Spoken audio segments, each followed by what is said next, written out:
Michael D'Angelo. What's going on, brother? Good morning, Rich. Semper Fi. Let's get that out of the way real quick. Semper Fi, brother. How long were you in the Marine Corps? 5 years. 5 years. I got you beat by just a little bit.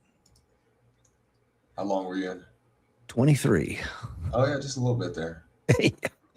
I got out I did 6 years in the infantry and got out. And because back then, I enlisted in 89. So there was a 6 year guaranteed infantry contract because I'm like, I got to make sure I don't get screwed out of joining the infantry, right?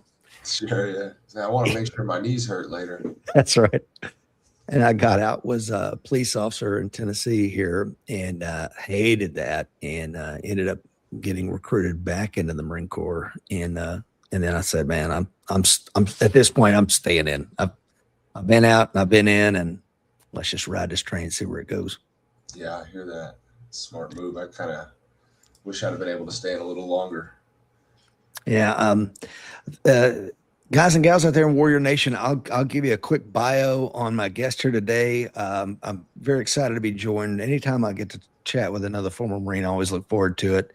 This is Michael D'Angelo, former Marine turned professional comedian. He was born and raised in Las Vegas, left high school his junior year to join the Marines, escaping the war back home. We'll kind of touch on some of that. The course saved his life, and after he got out, his buddies pushed him into stand-up comedy. Can't wait to hear that story. He started performing in 2013, spent 4 years on the Vegas scene, then moved to LA to sharpen his skills. In 2018, he launched Rapid Fire Comedy Tour, which is a 501c3, bringing live comedy to military and first responders. His mission for 2026 is expanding the tour's reach, more bases, more shows, more morale. And I love that. A lot of people don't know some of the biggest grab asses in the planet are Marines. Yeah, man, these boys love to have a good time. That's for sure. Absolutely, man. um, it's funny. I'm almost 60, man, and when I get around my Marine brothers, it's like it's dick jokes and all the usual chicanery that comes with being in our Corps. Make you feel 18 again. It does, yeah, it does. Will Parker is on. Bruce Hoisington is on. Good morning, folks. Jason is on. Please like and hit that share button, man. Without much further ado, Michael, I've really been looking forward to this show. Kind of catch us up on growing up in Vegas, man, and what kind of led you into the Marine Corps? Yeah, so I grew up running the streets of Las Vegas. My home life was pretty unsteady. Both my parents were, the classic drug addicts, just no control over their own lives. And as a kid, I was kind of like craving, structure and all that. And I had an older sister, but she kind of like when she was about 6 years older than me, and when she was 16, she kind of like took off to do her own thing. And so I wasn't at home a lot. I didn't have anybody at home, and I was looking for camaraderie and brotherhood and like just a way to escape what was going on inside my house. And I found other street kids that were also, had come from like crazy homes and stuff like that. And, just being wild in the streets, classic stuff, shopping carts, breaking windows, stealing from the store, getting into small little fights, and just wild adrenaline stuff for younger kids in like elementary school and middle school.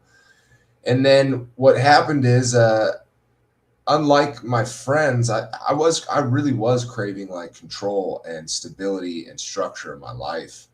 And to me, it was always like, oh man, one day I'm gonna like get a job, I'm gonna get a car, I'm gonna be able to have this level of like security and safety and control and like have this like life that you're supposed to have, because I craved it. And as I got older and I started doing those things, I got a job and I worked, I saved every check, I bought my first car. A lot of my friends were not interested in that. They were something about the streets excited them, and they liked the chaos. And mentally, I kind of grew apart from them. Not all of them. Some of my friends made it out too, but for the vast majority, there were a lot of them that they wanted to be gangsters. They wanted to be cool. They liked to fight, and I never liked that shit. I was just a shit talker that was, a little bit of an adrenaline junkie, and I got caught up in the mix of it. But I never liked doing any of that stuff. And as we got older, the stakes got higher. You know, they went from like stealing candy bars and shit to like these guys were like stealing cars.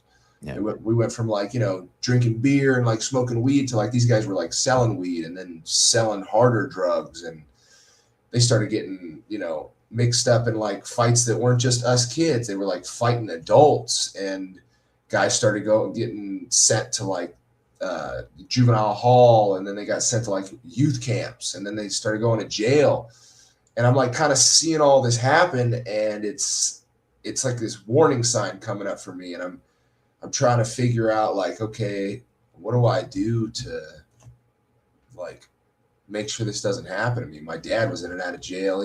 My dad was always like, man, anybody tells you jail is cool, they're retarded. Like that is not, that is a mentally ill person. Someone's like, yeah, jail's cool. And ain't nothing cool about that. And I always had like, I had seen like a lot of police brutality growing up, and my friends disrespected the cops all the time. I was always, yes, sir, no, sir. I just knew better, Yeah. And I was like just terrified to get caught up in the system, but I couldn't separate myself from these guys because I found that camaraderie and that brotherhood in the streets. And when I was 16, it kind of hit a pinnacle where right around that summer, a lot of my friends started like getting sent off. They were like going to like heavier sentencing, and friends started getting shot. And then on 4th of July 2007, a friend of mine was getting jumped in the street, and I ran out there to go help him, and someone sliced my face open with a straight razor. Happened so fast, I didn't even know my face was hanging up, man. Could have killed me, could have got me in the neck or the eye. Got super lucky. And that was kind of like it was kind of like a wake-up call for my dad too. He was like, oh shit, like he never really worried about me too much, because again, like he could see it. He's like, he knew I wasn't like gang banging or nothing. Even my friends weren't really like heavy gang members. A couple of them had neighborhoods they rep that they were from, but I wasn't like a problem child to him. My dad knew that I was like smart and aware and sought this like control over my life, and wanted to like, have a real life. But when this happened, it was kind of like, oh shit, we're way too close to all this. And he like kind of pulled me in a little more. And the next summer is when I kind of like had this moment where I was like, man, if I don't get out of here, who knows what's going to happen? I could die. I could go to prison. And I was terrified of all that. I was like, worse than death is being locked in a cell, So I was like, I have to get out of here. I got to figure out what I'm going to do. And so the middle of my junior year, that next like fall, they released us for winter break. I went down to the office, and I got my transcripts from the high school, and I went to the community college up the street, and I signed up for the GED. I took the GED, I passed it. And like 2 weeks later, I got the results, and I walked into the Navy office. I was like, yeah, I want to be a SEAL. And they're like, we're not taking GEDs right now, bud. And I was like, shit. Well, I just left high school, so what do I do? And they're like, well, you can wait or whatever. I was like, no, I want to go. So I walked over to the Marine Corps office, and I was like, hey, what's up? Can I, you guys taking GEDs? And they're like, we're not taking GEDs, but we can send you to like this little test out school. We'll test you out all the subjects, basically like a GED for every subject. We'll get you another diploma. And then if you pass that, then you can join. So they did. And like a couple weeks later, got another diploma and signed up to join, and scheduled to leave in like September of 2008. And I ended up joining early, which is another story we'll probably get into, but that's kind of how it evolved. So your parents signed for you to enlist if you were under 18? Yeah, my dad signed the paperwork. It was strange to him too. He was like, you want to join the military? Because we didn't come. I mean, my uncle was drafted for Vietnam, and I was on my dad's side. On my mom's side, a couple uncles also in the Navy, but it was never like, we were never like a military family. And it was never, not like, didn't come from like a bunch of patriots or anything like that. So to my dad, he was like, you sure you want to do this? I was like, yeah, I have to, I don't have any other option. I have to get out of here. Where else am I going to go? I have to leave.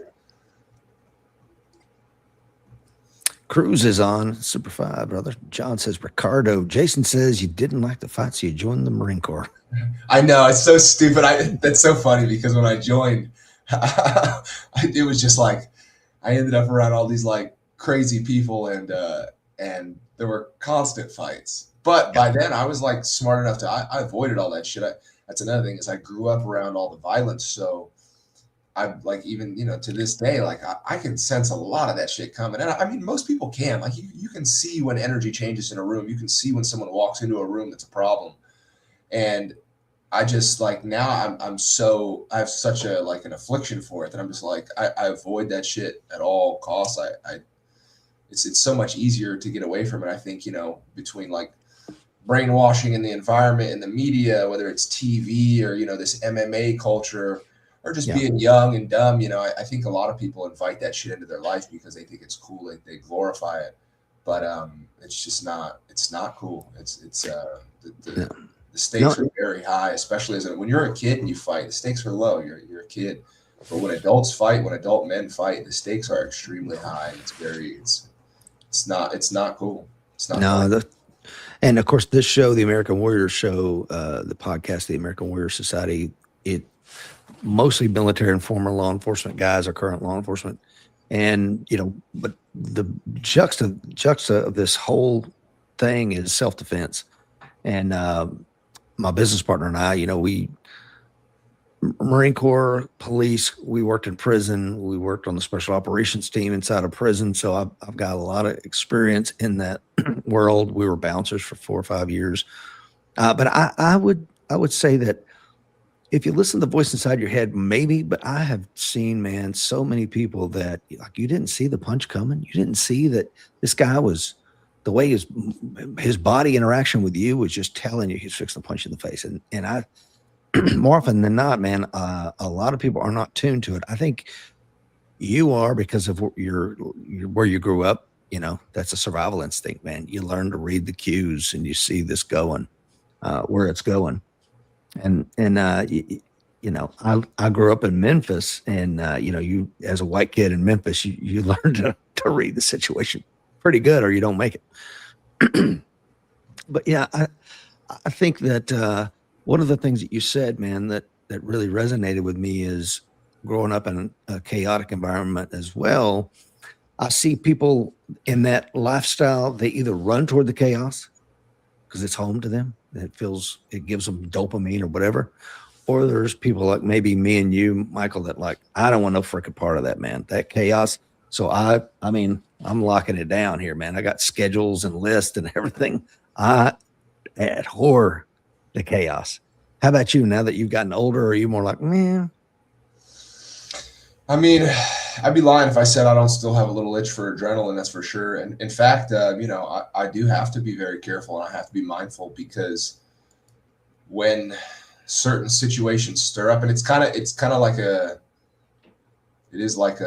this little warning light that goes off in my head. Like when whatever it is, when something starts to happen around me, I can feel my body like pull me towards it. I can feel the want. But there's also that other part of me that goes, yeah, that feeling is to let you know to get away, actually, like just to avoid it. I definitely am grateful for the awareness and the restraint, because it's and it's not always just like violence too. Like sometimes it's just like scary situations in life that you can feel other people look for like safety or protection in a situation, or even it's like a medical emergency. Like it is I will admit that it is a lot of an adrenaline thing, but I stop for car accidents all the time. I've saved multiple people's lives stopping in the middle of the road, in the middle of the night, in the rain, just pulling over, seeing accidents. So like there is something in me that runs towards chaos a little bit, but I'm definitely a lot better at like parsing out, picking the battles. Do you have kids, Michael? I don't. I was trying to explain to my son. I said, when I was your age, my oldest son, I was a police officer, and in a large city, and it might be a 4 lanes converging, and there's a traffic accident, and I'm hopping out as a 26-year-old. You move your car here, parked over there. You're the witness. Good. Stand over there next to that pole, just kind of. So I think I'm a moth to a flame for the chaos too, but it's to bring order to the thing. You know what I mean? Right. Not like I'm going to get in there woo and make it worse. Uh, I think that might be a distinction. So you got in the Marine Corps, man, and what was your recruit training experience like? I mean, how did you fit into that? Well, it was, it was physically demanding. I wasn't a fat body, but I wasn't in like killer shape when I joined. So I wasn't really a big into hiking or anything like that. In fact, like when I joined, I was working out, like I was strong, I was in shape, like as far as like, I had like been lifting weights, but I wasn't like a runner. I mean, I could run from the cops and get away, every 16, 17-year-old kid is pretty fast, you're nimble, you can hop walls and stuff, but I couldn't like run a mile and a half without like wheezing. I remember when I joined, I was the delayed entry program. They were like, all right, you go work on your run time and all that. Mhm. And I would like leave my house and go run. And when I would come home, I would sit and I could hear myself wheezing. Like I could feel my lungs like trying to open up, and like I had like restricted breathing. But within like a couple of months, it went away. I like ran it out of me. So when I joined, I was physically getting smoked, but I kind of like learned to enjoy it. I kind of started getting that endorphin push, that pump from it, and just, you get stronger and you feel good about yourself. You feel like more capable. You feel like you can do crazy shit. When you're 17, you feel like indestructible. Mm-hmm. What was interesting was that the manufactured stress was strange to me because Mhm. I had come from like an extremely unstable living environment, and to be put in boot camp and realize that like, oh, we're going to get 3 meals. It was like the first time in my life I had gotten 3 meals a day. Yeah. And that I got to sleep in like a quiet, clean, safe environment every night. Mm-hmm. Even if we were sleeping in the field, like it was like controlled, like it was very like, you're going to get like, people don't realize that, but like in boot camp, you're going to get 8 hours. When you wake up, we're going 100 miles an hour all day, but we are going to make sure you get sleep. And it was like very like, oh, well then what's so hard about this? Right. And then, all the chaos during the day is manufactured chaos. They're there to stress you out, to like create these circumstances to see how you react under pressure. And for me, it was like, because it was so clearly manufactured, it was hard to take it seriously. I got in trouble a lot for like laughing, for smiling too much. A lot of guys would like break under the pressure of the chaos, and where are we going? And oh, you got to do it again, and people screaming in your face and shit. And I was watching guys like have these moments where they would like melt down, and I'm just like, this is all like a game, right? Like this is like we're gonna go to sleep tonight. Like no matter what happens, they have to give us lunch. You know what I mean? That's like right. we're gonna be all right. So that was kind of like it was strange to me, and I didn't even put it together like until later on, like towards graduation, that I was like starting, because that's another thing, is like you don't really have time to process all that.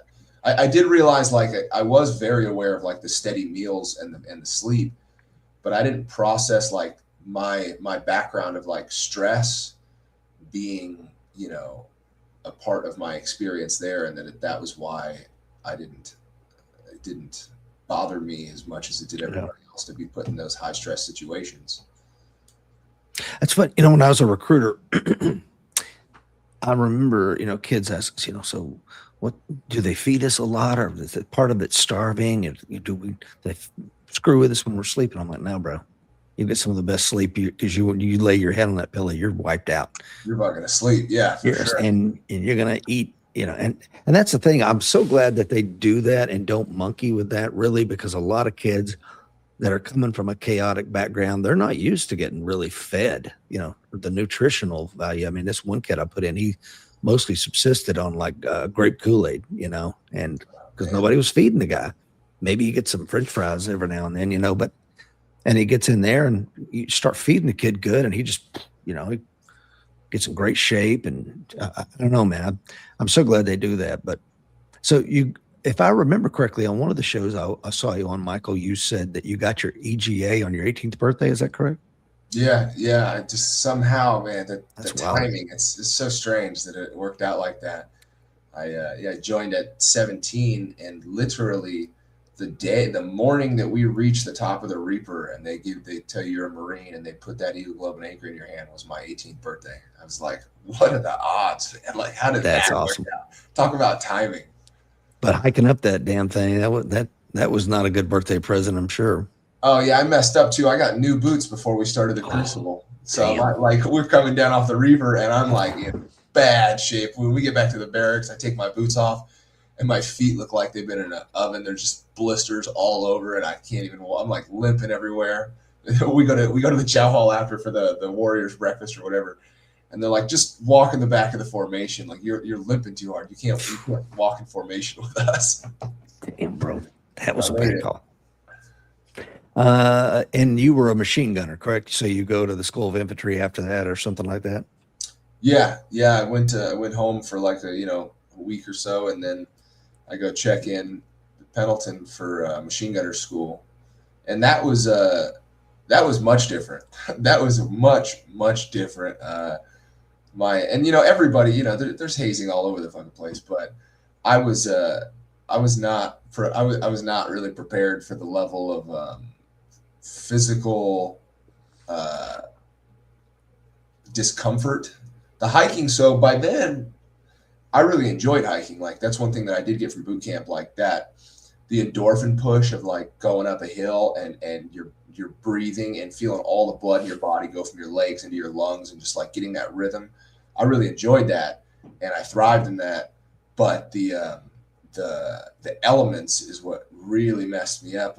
Like when we first got there, we check in, and my company, and again, everybody's getting hazed, so not special, but my company was called Always Awake Alpha, and it was because they wouldn't let you sleep, and they when we were checking in, they made us sit out on the H like all night. It's like Yeah. big piece of concrete in front of the We're barracks. SOI West or East?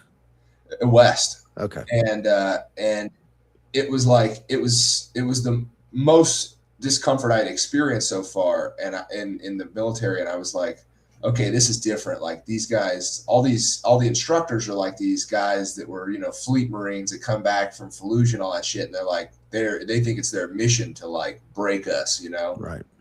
And the first like 2 weeks we're there, they put us out in the field, and when we're out in the field, they're like they won't let us use any of our warming layers, and it's like raining on us in the field all day, and then at night it clears up and there's no clouds to keep the heat in over us, so it just like everything turns into ice. We're like freezing. It's miserable, and it was like this moment where I go, oh shit, now I'm in it. Like now now it has begun. And I remember when we come back from the field, and even when we were in the barracks, like they would come into our barrack room every few hours and just wake us all up and put us online and then leave. And then guys would be like, all right, like, okay. And like eventually you'd fall asleep in front of your wall locker, you'd sit down, or guys would go back to bed. And then, a few hours later, they come back in. What do you do? You'll wake us all back up, just screw with our heads and sleep deprive us.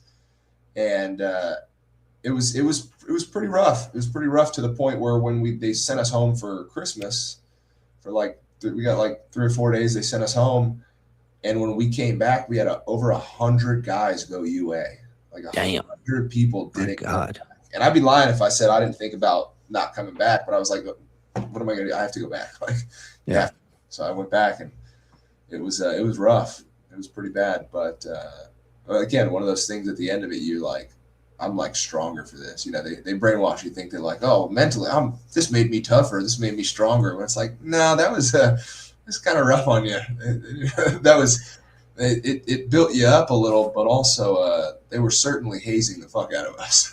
Well, and I was a combat instructor at SOI, well, ITB SOI East at Camp Geiger from 93 to 95. And yeah, I mean, we weren't that crazy with our guys. I mean, we pushed them and stuff like that. But I don't see a lot of value in depriving people of their warming layers and some of that other stuff. Now, I had come back from Desert Storm, which is not even close to Fallujah, right?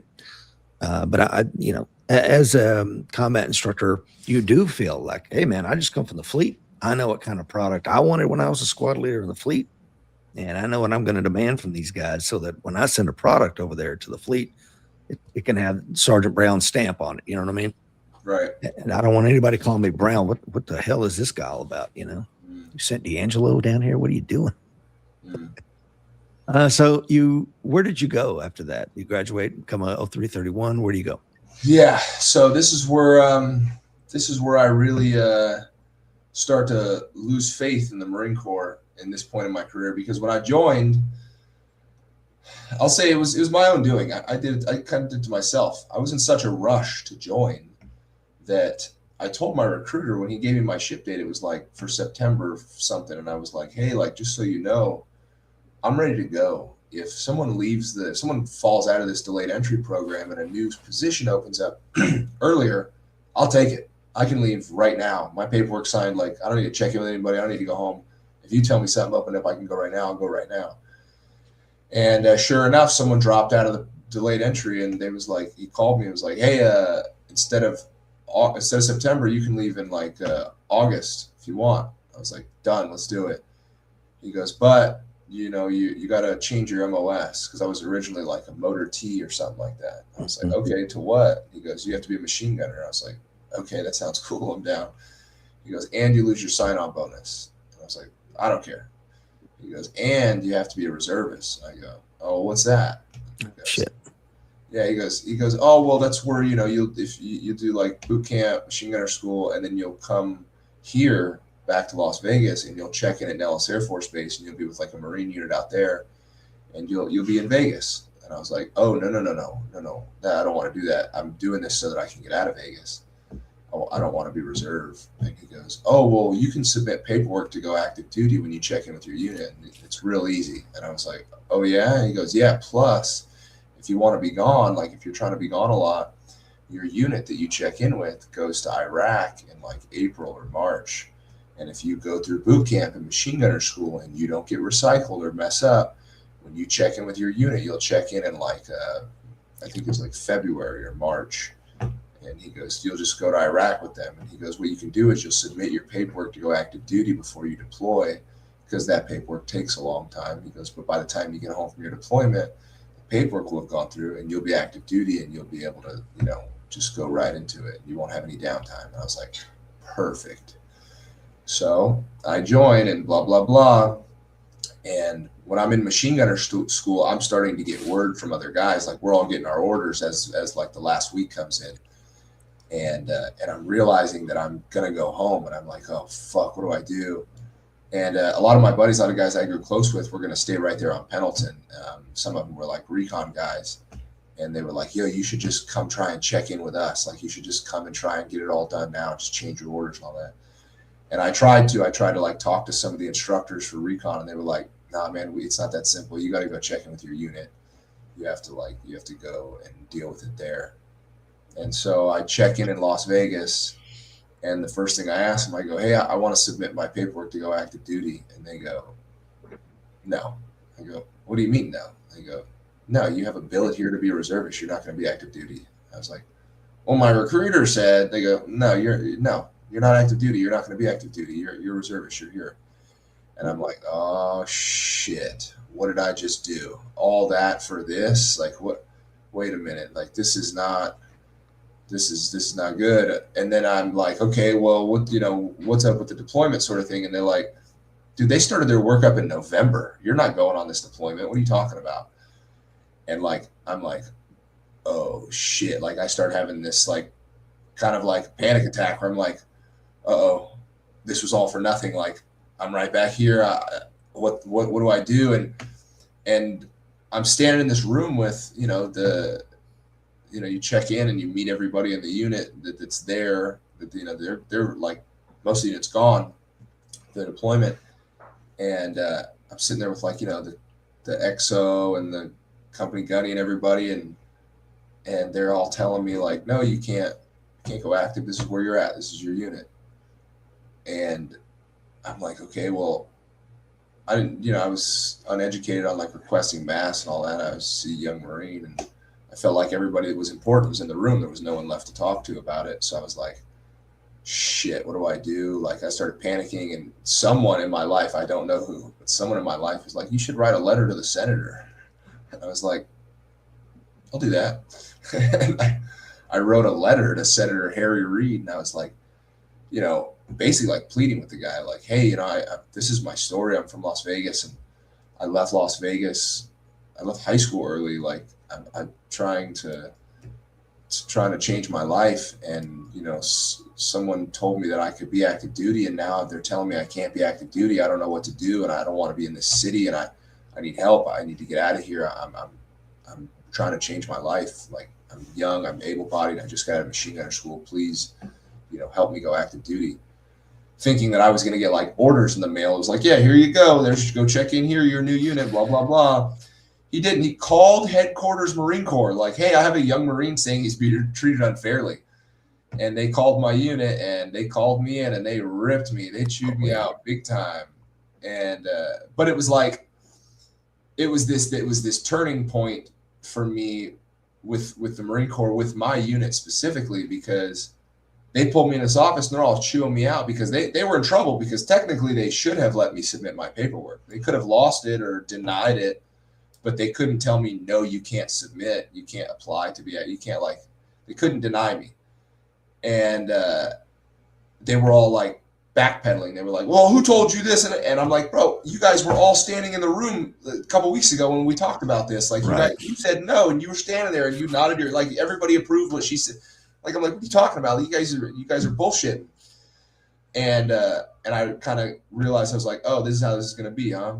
Like, this is, you guys are gonna fuck me over and lie and hold me back and bullshit me. And it kind of set me up with that unit going forward, where I was like, I was pissed off, and I realized that I was slowly realizing that the leadership we had at that I, the reserve command, not all of them, there were some good guys there, but a lot of the ones in charge were like pieces of shit. Mm-hmm. Shitty people. They're the type of people that people think of reservists, and they go, oh, you're a shithead, dude, you're a reservist. And I just became like very bitter towards them, and I started like fucking back. You fuck me, I'll fuck back. And every opportunity I had to, point something out or call them out or speak up on something, I was like, oh man, I got a mouthpiece on me. I'll make a joke about everything you do wrong. I will gladly make you look foolish in front of everybody. Because at that point, like, that's another thing. At that point, I was like a PT stud, and I was so hungry to be like a good Marine that I knew everything about machine guns. And I was a stud. I had all my shit together. So it's like, what are you gonna do? You gonna haze me? No, you can't. You can't haze me. What are you gonna do? You gonna fight me? Let's fight. I wasn't afraid of any of the repercussions. So I just became this like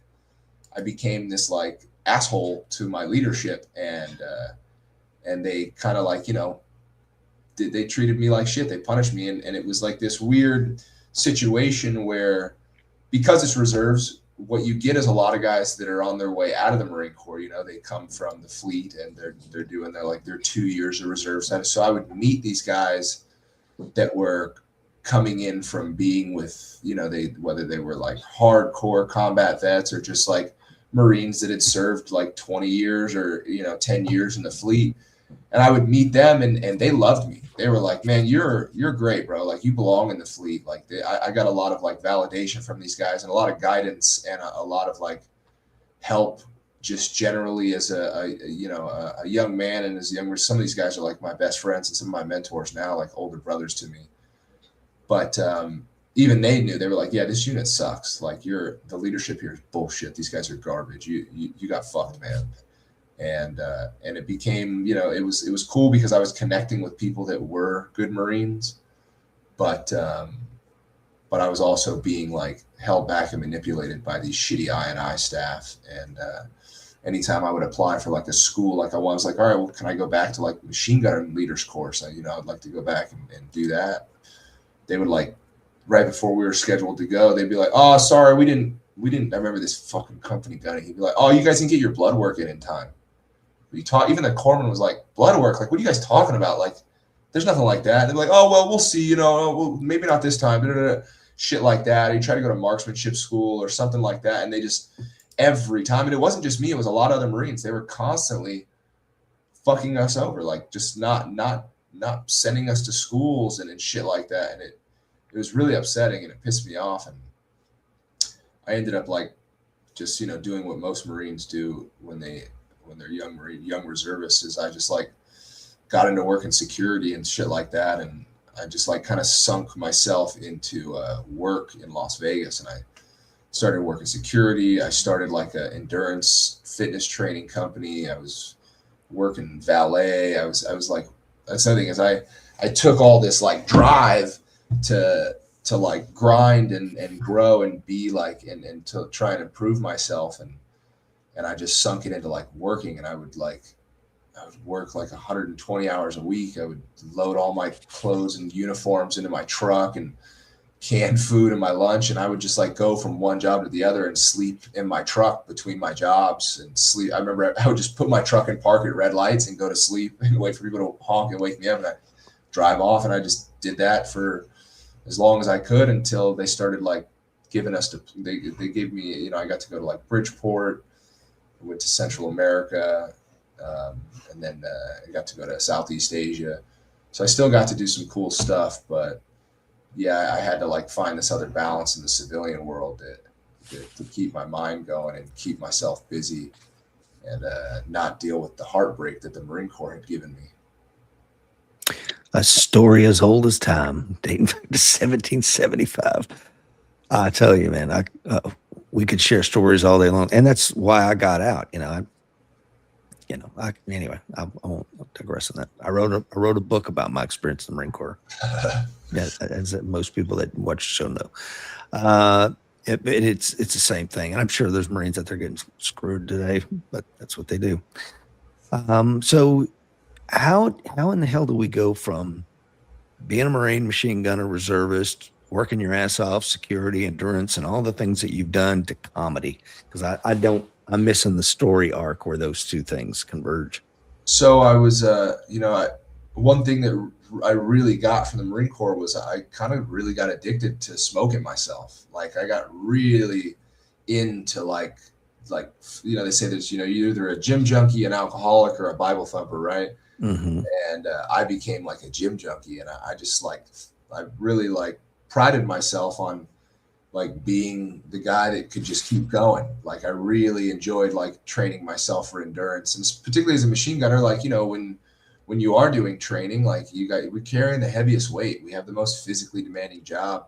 And I liked to be able to manage all that and to be able to like, also like it's another thing is, particularly in the reserves, is like there's a lot of other weight that you end up having to pull, which, I kind of prided myself on that too. It's like, yeah, I can carry my shit, and I can carry the guy who went down and carry his fucking pack too. Like, let's go. Yeah. And doing the fitness training company and all that, like I was going really hard. And one thing at this time in my life, I didn't have someone there, and no one told me. I was really brainwashed on the pain is weakness leaving the body. What a great marketing plan. Absolutely. No one had really explained to me how important recovery was, and I was like doing some recovery, but not nearly at the level that I needed to be doing for the exertion that I was putting out. Mm-hmm. And it just started to wear me down. And when it first showed up, as like, lower back pain. And I was like, yeah. I'm just like, my back's tight, I'm just, I like maybe pulled a muscle or something. And when it started to show up as like sciatica and like pain in my ass, I was like, all right, maybe I like pinched something or something, like something's up. And the first doctors that I went to were like, oh yeah, just bed rest. Cause I'm like 23 years old, like 22, 23 years old when this starts happening. So no one's like, oh yeah, you have like bulging and herniated discs. Like that's not the first thing. They're like, yeah, you're just sore, you know. They gave me like muscle relaxers and told me to lay in bed. They were like, yeah, just bed rest, take a couple days off, just like hang out in bed, lay around the house, give your body time, you know. And I did, and then it got way worse. It got really, really bad. I started going down into my legs, into my feet, and I started walking with a limp. And now I'm like panicking because I'm like, okay, everybody's telling me to do this and it's not working, and it's getting worse. And now I can't, like, I couldn't go to work. I was like freaking out, and I was like, okay, what do I do? Like the medical professionals are telling me one thing, but this is getting worse. So, and it became this big runaround where they're like, yeah, we'll get an X-ray and physical therapy, and they wouldn't give me an MRI. And even my X-rays come back and they go, oh yeah, your discs are like pretty compressed. There's some bulging on your spinal cord. You got like stenosis and stuff. And the physical therapist I was going to, she was a nice lady, but a lot of the shit she was doing was like flaring me up and making it worse. And I wasn't getting, relief. So for like a year, I'm dealing with this, and it's like getting worse. I had to quit one of my high paying jobs, and I'm like missing, through all this work, I was like making a lot of money. I was saving a lot of money. I was finding like this financial security in my life. And now I'm like losing jobs, and I'm like starting to have to spend my savings to pay my bills. And I'm like freaking out. I'm like, what is happening? Like, what did I do? Like, what is going to happen? Like, how do I fix this? And I got really lucky.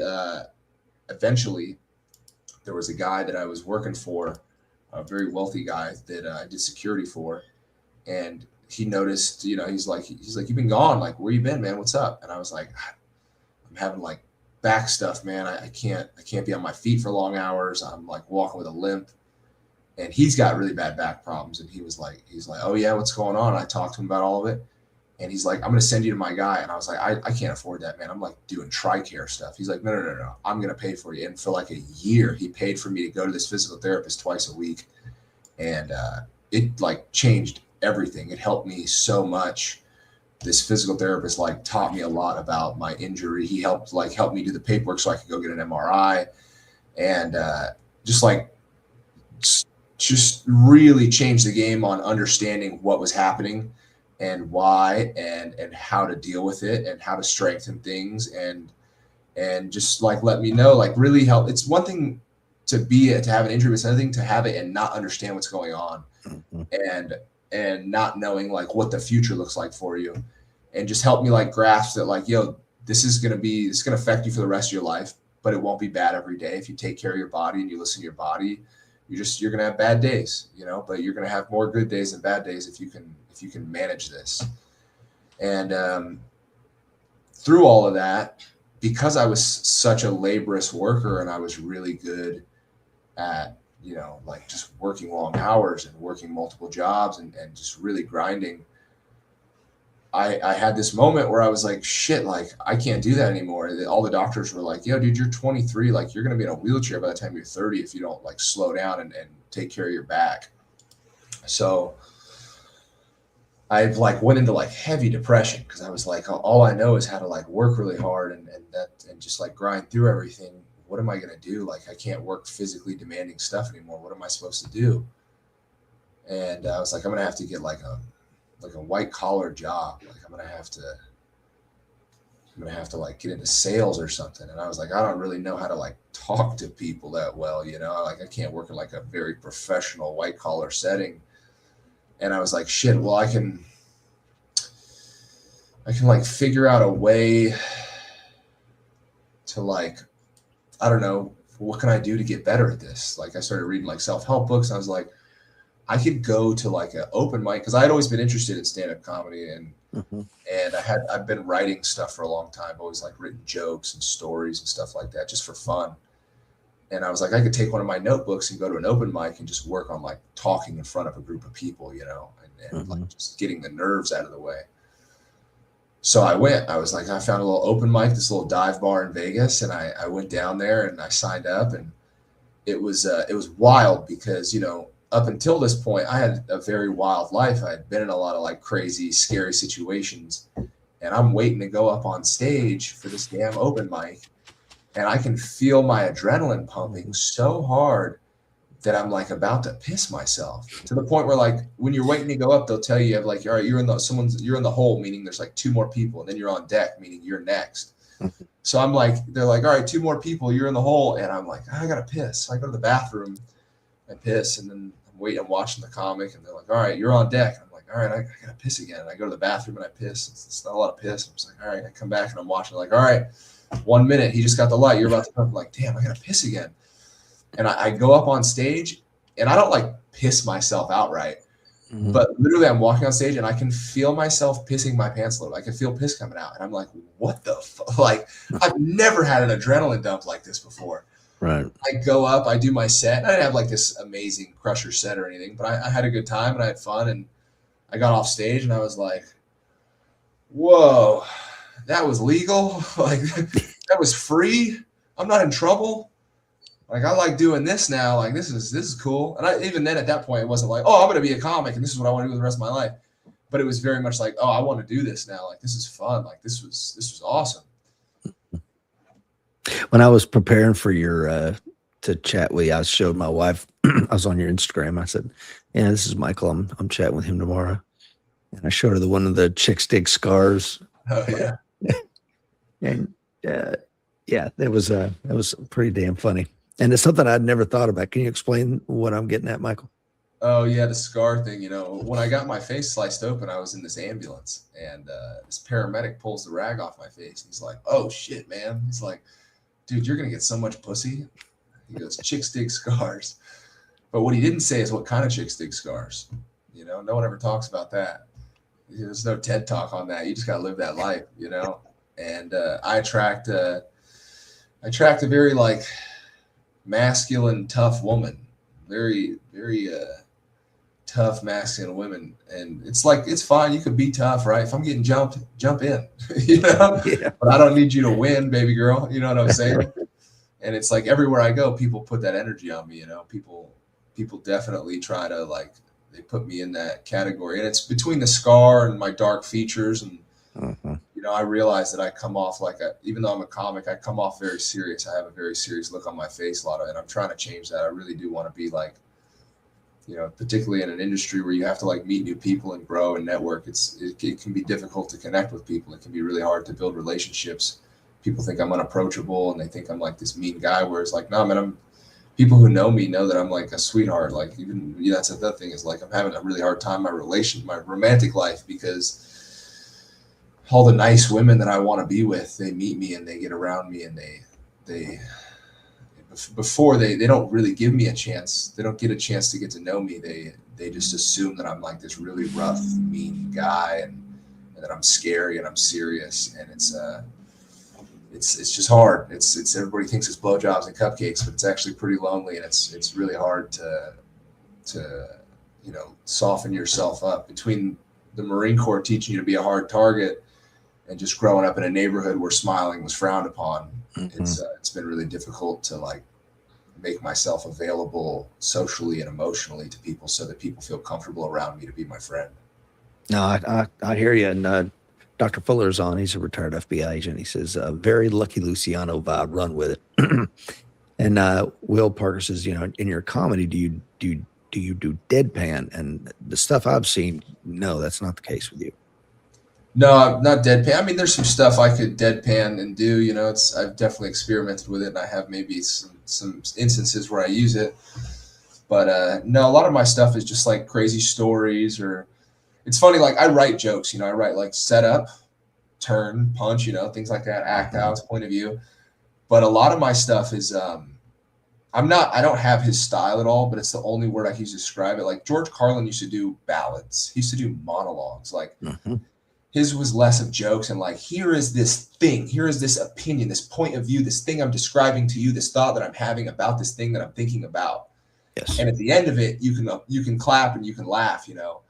But that's Dave Chappelle kind of does some of that, don't you think, Michael? Do what? Chappelle kind of does some of that, don't you think? Chappelle does that too, but Chappelle is another level. He is absolutely that is a different man right there. His stuff's long-winded, but he is very much a joke writer, and he does this thing where he comes back and ties it all in, and look, we're right back where we started. My stuff's not really like that. Mine is another guy that I would kind of describe myself more not, I don't even describe myself as Carlin, except that like he just was very, his shit was like long-winded spiels, like this ballad of information, but the guy that I would describe like my style like is like Attell. Dave Attell is very like, yeah, he just has and it really like gives me hope in comedy, because sometimes you feel like, oh, I got to do it like this. Look at this guy. This is how people do. This is the way you do it. And you get brainwashed into thinking you have to be a certain way. And there's not one way to do it. And Attell is a good example of like, no, man, I don't have a lot of like transitions. Like it feels weird to force two bits together to be like, all right, I have to make this bit and this bit flow together. And it can feel forced. It can feel disingenuous. You don't want to do that. And Attell has this great, like, there's a quote by him being like, transitions. No, man, just change the subject. Like, just next joke, in a good room, in a good show, your transitions are just laughter and like a full pause, like you tell a joke, they laugh, you take a beat, next fucking joke. And I have a lot of like pieces and little things, and they don't all fit together. Some things like flow and fit, I have like longer pieces, but a lot of my stuff is standalone, and it's very like, isn't this wild? Like, listen to this crazy shit. Like, there's like a level of like stoke when I'm telling jokes. It's less of like, here's this joke, and more of like, yo, here's this shit. Like, yo, I have and I talk about this a lot. I geek out on comedy. I can talk about it all day, but there's this thing that happens with stand-up comics where whether guys like stop writing or they stop getting excited about it or they just lose interest, that shit translates on stage. If you're not excited about what you're talking about, if you're not like a little like nervous and like, oh shit, I hope they like this, or I this bit's like new and weird, and I don't really have it figured out yet. You have to have that level behind you a little bit when you go on stage. I certainly do for my own like mental health, but also I think the crowd picks up on that. They can tell like, someone said this to me what's funny? I met a Marine, not a comic, just met a Marine on the patio at the Comedy Store like a week ago. He was a really good guy, man. And we were talking, and he said something that like was like spot on. He said, we're talking, I forget what we were talking about, but he said, you don't, if you don't impress me, if you can't impress yourself, like you don't impress, damn, I wrote it down, but it was basically like, you're not going to impress me if you can't impress yourself. Yeah. If you're on stage and you're not like a little stoked and blown away by your own material and like full of excitement, like I'm not, if you're not into it, I'm not into it. You know what I mean? You got to impress yourself to impress me. Yeah.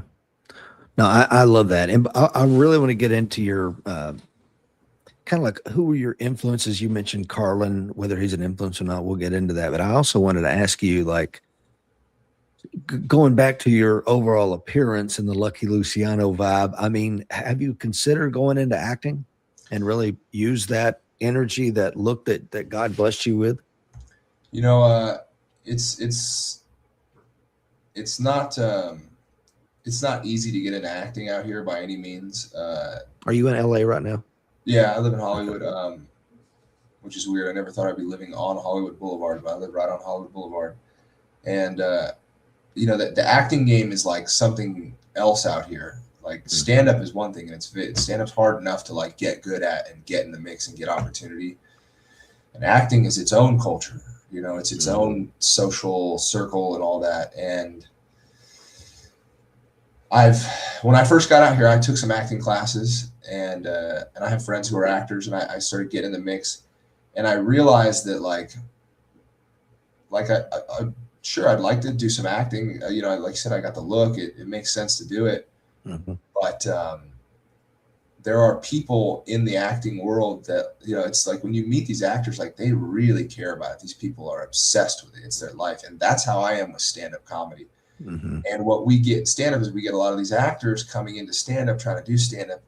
And because it's LA, where it's a very high stakes town, like, there's a lot of like, it's very competitive to get opportunity out here. And when these guys show up that aren't really in it, they're just doing it to like try it out, or they want to like, they think they want to get into it. I'm an actor, I'm going to try stand up.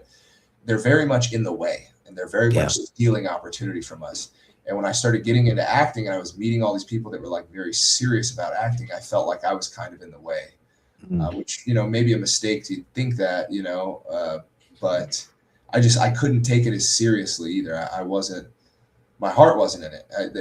And that's something is like, it's a grind, it's a lifestyle. And I didn't want to dedicate my life to it and my time and my resource and my energy. It's hard enough and difficult enough to like write and do your own jokes and get your set together, remember your own material. It's like, you're going to give me a story someone else wrote that I don't give a shit about. And I got to like invest myself in it heavily. Yeah. It's kind of like, it's like, I feel like I'm not 100% into it, and that's going to translate and I'm wasting my time or wasting other people's time. So I didn't like pursue acting heavy. I've done like a commercial and some small like web series stuff and some stuff for like INSP, like some Wild West Chronicle stuff like that. But I never got like I never like really got super into it. But one thing that happened is I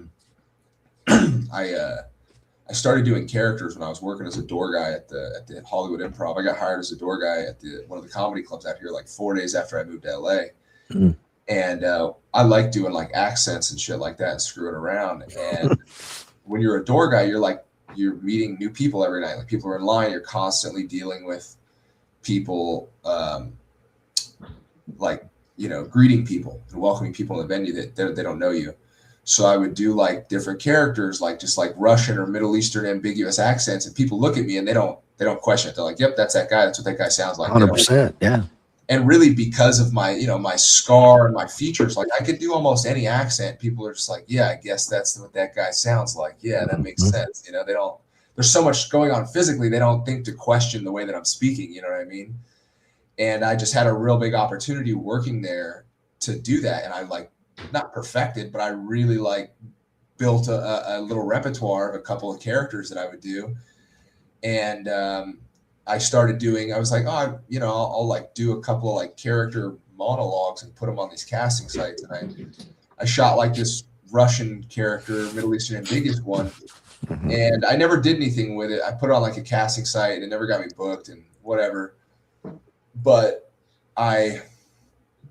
during COVID, actually, a friend of mine posted something that was like, hey, can anybody do like a Russian voice or a Russian character? And I sent her that and it got me booked in a Call of Duty commercial. And I made like $4,000 in like 4 hours. And I was like, whoa, I can make money doing characters? Sick. So I went to a buddy's house and we reshot a bunch of monologues, and he's a cinematographer. So instead of like just putting a camera up against a wall and like being like, all right, go, he like set up lighting and shit and like made it like nice.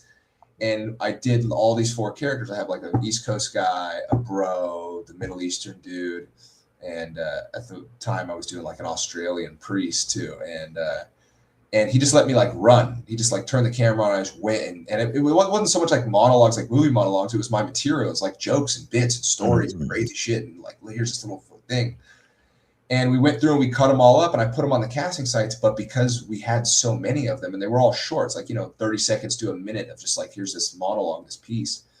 We were like, we should put these up online and like, just like, we should put them on TikTok. You know, TikTok was big at the time. We were like, we should throw them up on TikTok and see what happens, like see what people think. And we threw them up on TikTok and I got like a pretty big pop on TikTok. Like people were like, yo, this is funny. Like people were responding really well to it. And then, you know, I made an Instagram for it and it carried over to Instagram and we built up to like tens of thousands of followers on Instagram. And to this day, I still have not been booked from any of those characters. I don't get any character work from them, which sucks, messes my head up. I'm like, well, what the, you know. That's insane, bro. If I'm a casting director, it's like, we need like a kind of a scary Eastern European, dirty looking Tom Selleck. I got this guy. Yeah, dirty Tom Selleck. I'll take that. Yeah. I got the guy for you, man. I saw him on TikTok. Yeah, but it translated into like connecting with people online, which is kind of the business model now. You know, social media puts the power in the artist's hands, and using those characters, I sell tickets on the road for stand-up shows. Not as many as I'd like to. You know, it doesn't translate super well into ticket sales. Unfortunately, nowadays people really enjoy just watching content from their phone.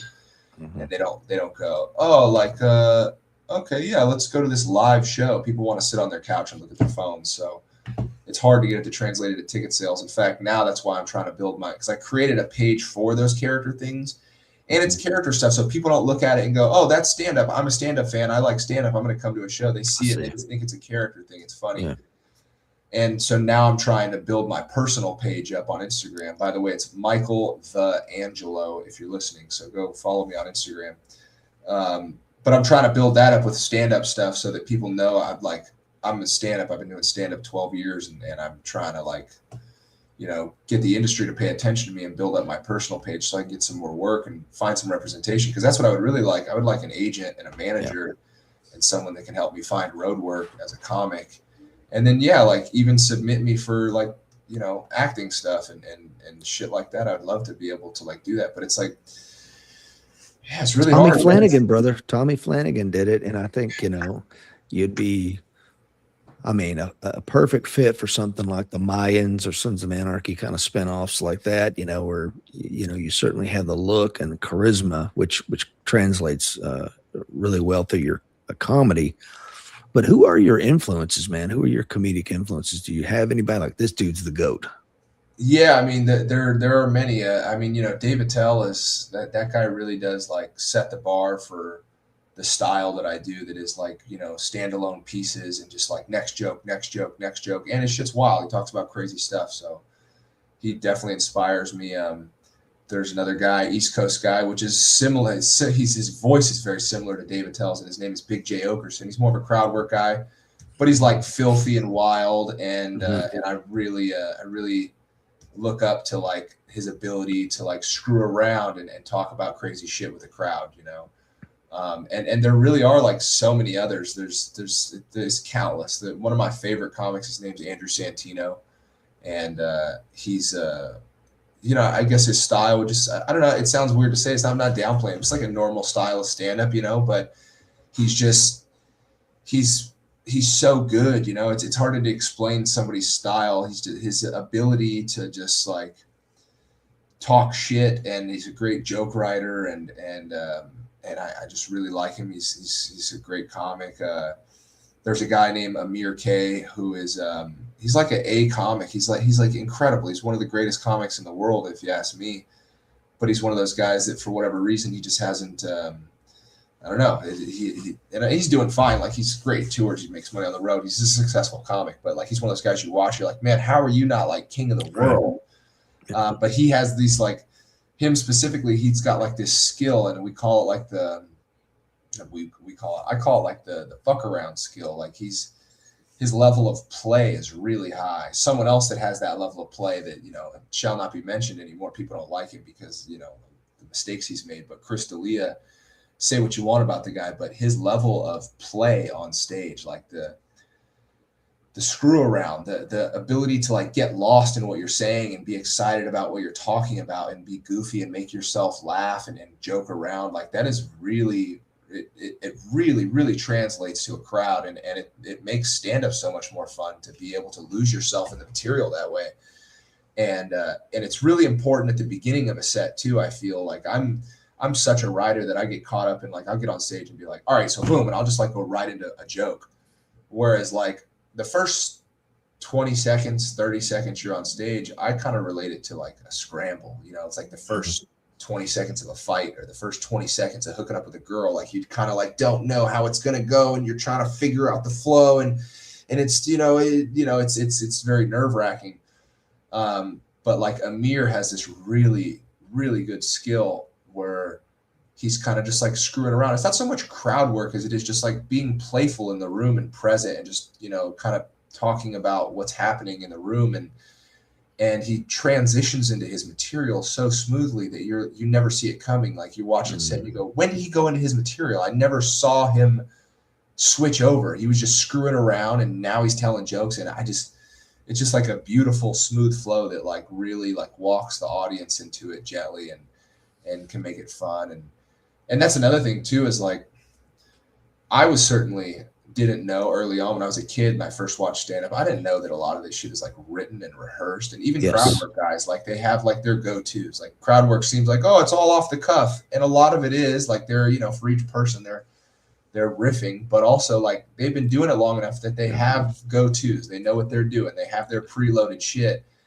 And for an audience, unless you're like a hardcore comedy fan geeking out, you don't know that. You think that people are up there just talking shit. And if someone goes up there and just starts a joke, it feels very blocky. It feels very rehearsed. It can feel very this and this. Yeah. And it doesn't always, crowds don't always like that or want that. And they want a lot of times they want it to feel like you're just like talking shit up there. Yeah, it's just, we're all just hanging out and here's this shit, blah, blah, blah. Wouldn't it be funny if? Right. And it can be hard to embody that in a room, in a high pressure room, in a big crowd, with a booker in the back of the room.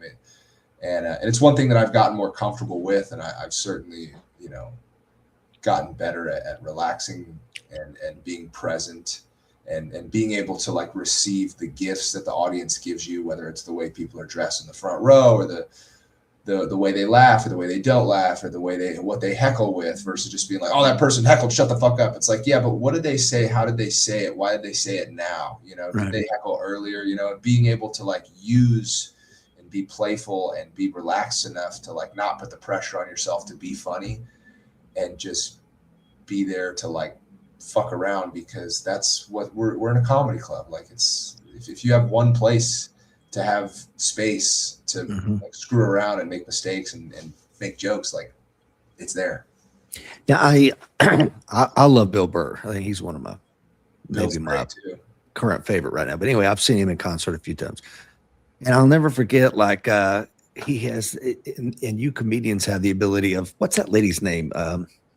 Got the white hair, the racist lady, Paula Deen, makes the cook. And where it seems like it just happened there, but that. To your point, though, it occurred to me when I saw him do that, because one of the things I do is I travel all over the country teaching mostly law enforcement agencies how to teach firearms, how to teaching people how to train the trainer kind of stuff. But I tell them, you got to be an actor, and so there's some crossover between when you hear me say this or you ask a question, I know what you're going to ask, but I have to make it look like,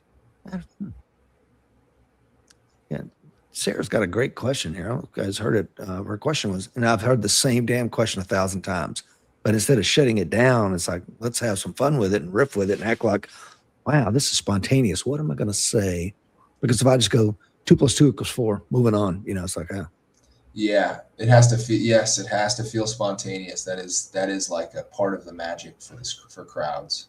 And do you feel like I think I've heard this before, Michael, like every crowd is its own thing. Would you agree with that or not necessarily? Yeah, absolutely. Absolutely. Every crowd is different. Every crowd, between shows from like a 7:30 to a 9:30, you get 2 different groups of people. And like, as a comic, like it's on you, but it is on the crowd as well. It's really, it's really a two-way street. If a crowd sucks, like I can work up there and I can try to get you guys in the zone and hopefully that's what the host is there for, to like warm them up, but sometimes crowds suck. And speaking of that, Michael, I'm so glad we're talking about this. This is awesome. Did you hear the one where Bill Burr goes off on the crowd? I think it's in Philly. Oh yeah, I think he's in Philly or I forget where he's at, but he's on the East Coast, and this crowd.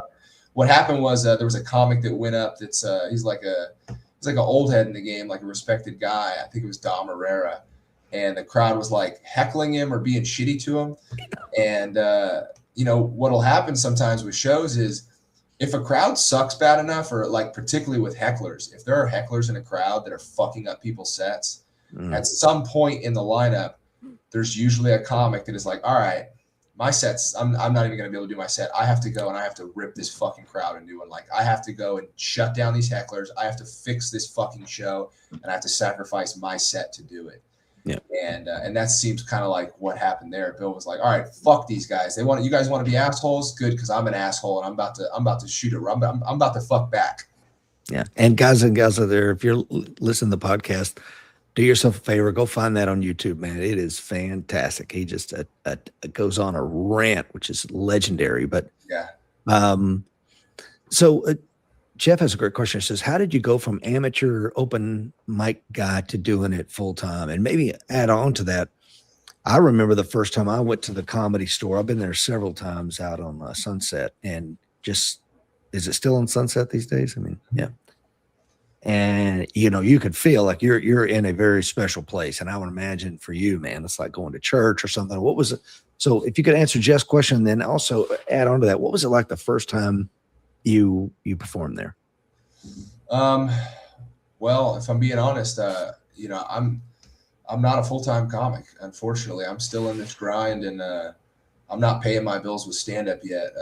Make a little bit of money doing it, but it's what it's like is what it's happened. What's happening now in my life is I'd be lying if I said it's not really hard. Yeah. I picked like one of the hardest things to do, but I love it. And what happened was I was like, through all these like sales jobs that I was doing.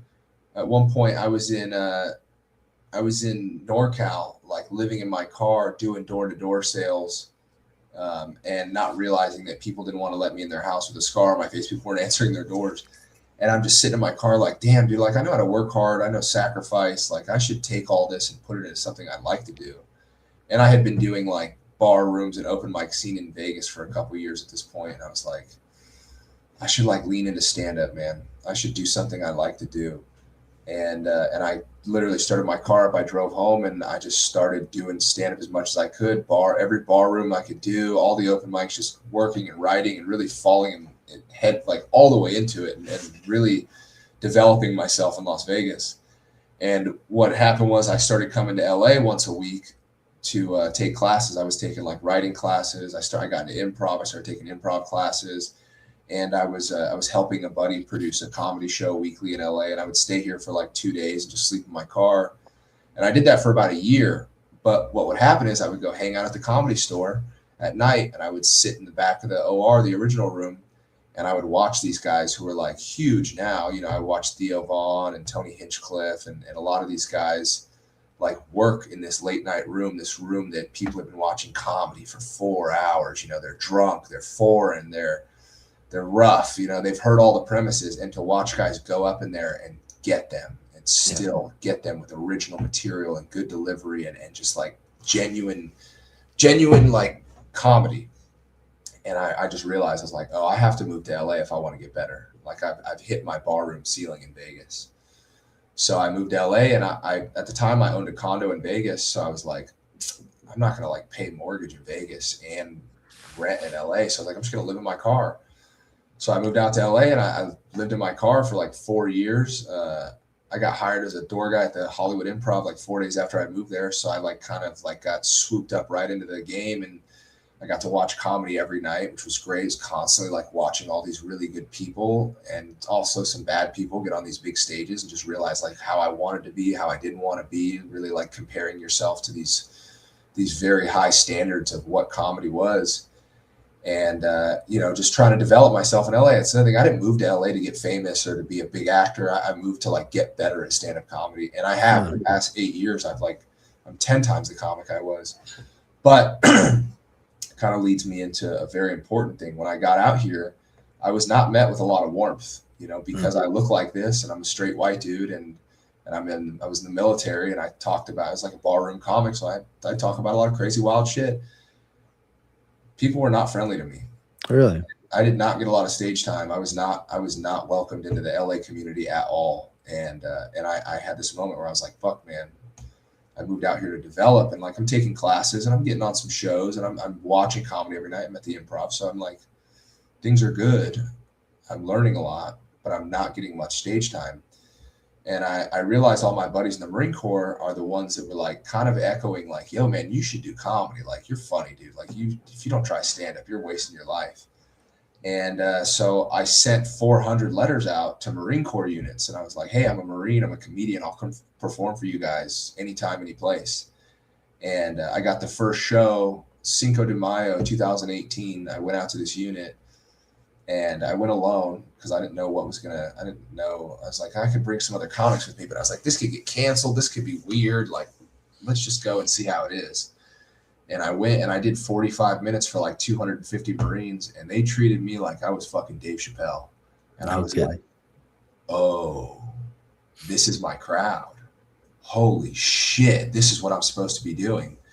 And that's kind of what turned into the Rapid Fire Comedy Tour. That's like this big thing. That's why I'm doing these podcasts now, is I want to do more of these shows. I want to do more military stuff, because I'm not the industry in LA, man. You know, it can be a limiting thing to say, but I'm also realistic in saying it. Like, between COVID destroying the industry out here, as well as many other things around, many businesses were ruined in the United States and around the world, I'm sure. But like the industry out here, the film and production industry and all the shit just got hit so hard, and comedy, the momentum that I was building in this town, it's a lot of shit changed. So between that and also just like, it's not, I don't want to limit myself and make excuses. I do not like a victim mindset, but let me tell you that being a straight white dude in LA, it is not fucking trending. Let me tell you that. I will put it lightly. And so I'm like, all right, this town's like they're not feeding me. So how do it's hard to find representation when they're looking for like the next different person, what's the narrative that's being pushed nowadays, and how do we find someone that fits that narrative, and it ain't guys who look like me, and which is, it's fine. It is what it is. I'm not trying to, there's no time to feel bad for yourself, which is why I was like, all right, I got to make this work on my own. And which is why I do my own shit on the road. I book my own shows. I rent venues. I you have to do it all yourself. And, the Rapid Fire Tour is like, that's my baby now. It's like become the thing where it's like, all right, I want to do military shows. And the only way I was getting those shows was by sending letters out to Marine Corps units. I drop letters in the mail every week. I'm going to go drop one today. And that's the only way people find out about us, is like, oh, you guys will come out and do a show.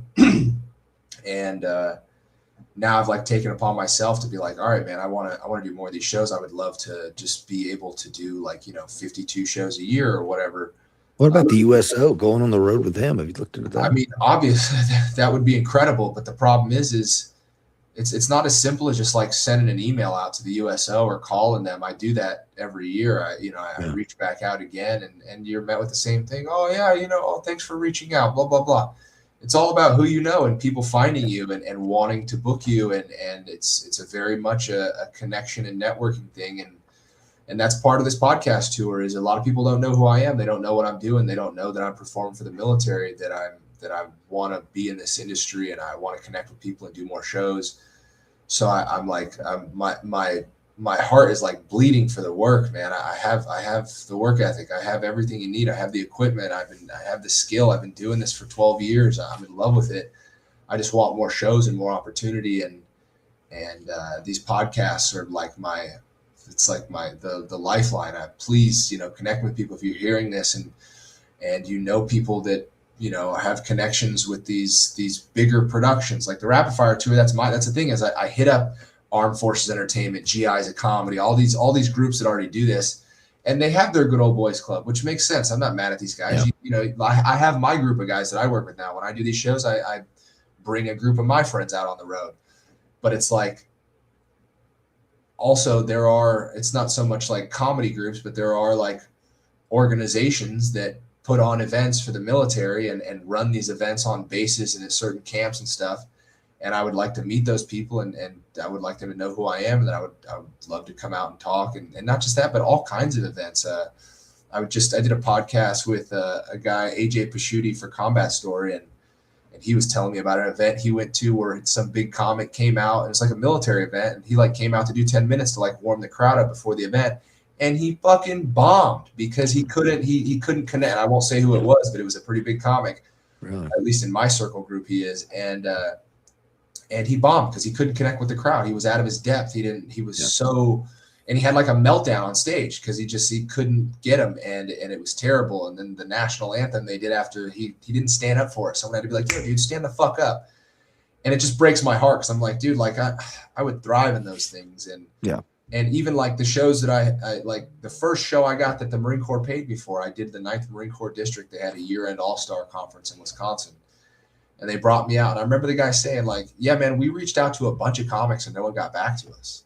And I'm like, damn, dog, like I'm just slipping in through the cracks here, you know, which I'm down, like wherever I can get in, wherever someone drops the ball, that's what I'm here for. But yeah, that's my goal this year, man, is to connect with people through these podcasts and talk to bigger audiences and let them know, like, I will come out and perform for you. And I'm not trying to get rich off this shit, man. A lot of times, like with the Rapid Fire Tour, most of these shows I do for these Marine bases, I do them for free, which is why I turned it into a nonprofit in hopes of like attracting sponsorship and donors and shit like that.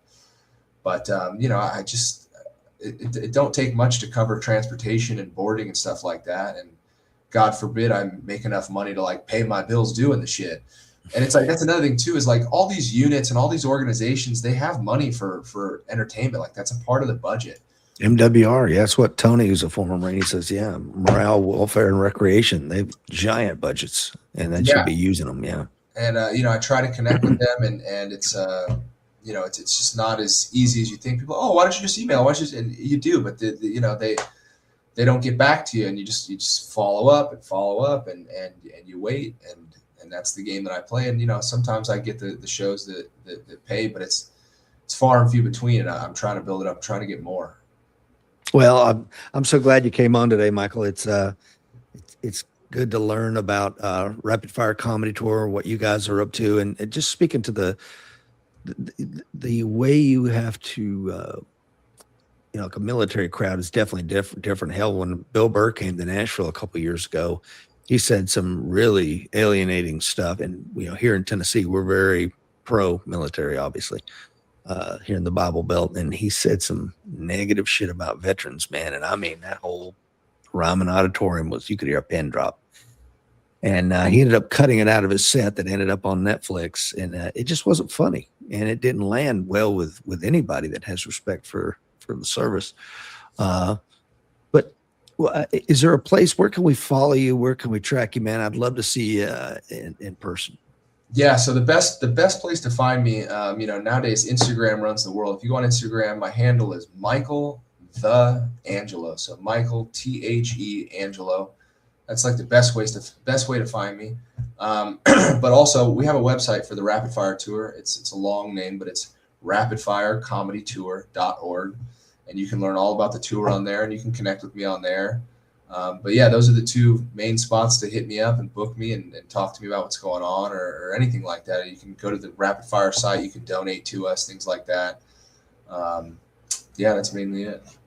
Well, thanks for being on the show today, Michael. It's been a pleasure. Thank you so much for having me, Rich. I really appreciate it, man. All right, guys and gals out there in Warrior Nation, remember the fight is coming. Be ready.